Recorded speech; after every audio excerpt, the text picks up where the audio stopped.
काय होतं, हं. एखाद्या माणसाबद्दल तुम्ही त्याला जर राजकारणाद्वारे, कशाद्वारे कमी नाही लेखू शकला. बरोबर. त्याच्या चरित्र हनन करायचं. चरित्रहनन करायचे, वैयक्तिक चरित्राबद्दल वाईट बोलायचं. हां. असं हे चालू असतं.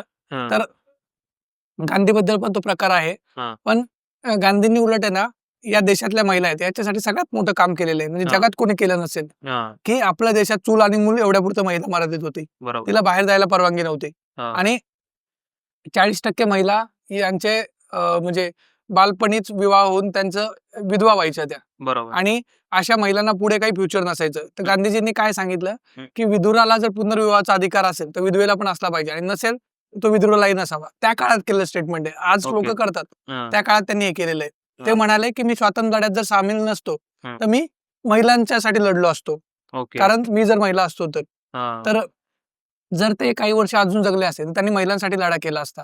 हां. त्यांनी महिलांना चूल आणि मूलच्या बाहेर काढण्यासाठी स्वातंत्र्य लढ्यात त्यांना सहभागी करून घेतलं हं. आणि लढा असा उभारला, की ज्याच्यात त्या सहभागी होऊ शकतील. बरोबर. त्यांनी जर बंदुकाच्या जोरीवर याच्यावर हे केलं असतं, तर सगळ्या महिला त्यात सहभागी नसत्या होऊ शकल्या. बरोबर. तर त्यांनी अहिंसात्मक आंदोलन केलं हां. आणि त्याच्यात बघा बहुतेक आंदोलनामध्ये तुम्हाला महिला पुढे दिसतील. ते बरोबर. कशामुळे? तर ते गांधींनी त्यांना सामील करून घेतलं. बिहारमध्ये त्यांची एक सभा होती हां. आणि बिहारमध्ये असं होतं, की हां. त्यांना हे करणारं कोणी नव्हतं. काय हां. म्हणतात त्याला? हां. बिहारमध्ये खूप वाईट परिस्थिती होती. पडदा ओके. प्रथा होती हां, हां. आणि तुम्ही त्या महिलेला दुसऱ्या परपुरुषाने म्हणजे नवरा सोडून दुसऱ्या कोणी बघितलं, तर त्या महिलेलाच छळ व्हायचा त्या महिलेचा. बरोबर. तिने लपून राहायचं आतमध्ये, कोणी बघायचं नाही वगैरे. हं. तर गांधीजी तिथे गेले. एका ठिकाणी त्यांचे चर्चा होती एका घरी.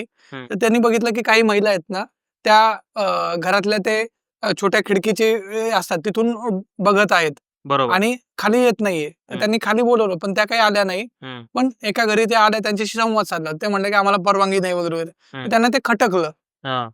ते म्हणाले ब्रिटिश ठिकाणी लोकं उलट महिलांना स्वतःहून सिगारेट वगैरे ऑफर करतात. ती म्हणजे ती जी स्त्रीवादी वगैरे चळवळ चालली होती आणि आपल्या इथे सिगारेट वगैरे नको, पण किमान महिला याच्यावर तर आल्या पाहिजेत रस्त्यावर पण हो. आणि त्यांना अधिकार मिळाला पाहिजे समान. तर बरोबर. त्यांनी ते म्हणाले, की मी अशाच सभेत उपस्थित राहील जिथे महिलाचं प्रमाण समप्रमाण असेल. ओके. तर ते म्हणाले अशक्य आहे. लोक म्हणाले. ते म्हणे, "मग मी येणार नाही सभेला."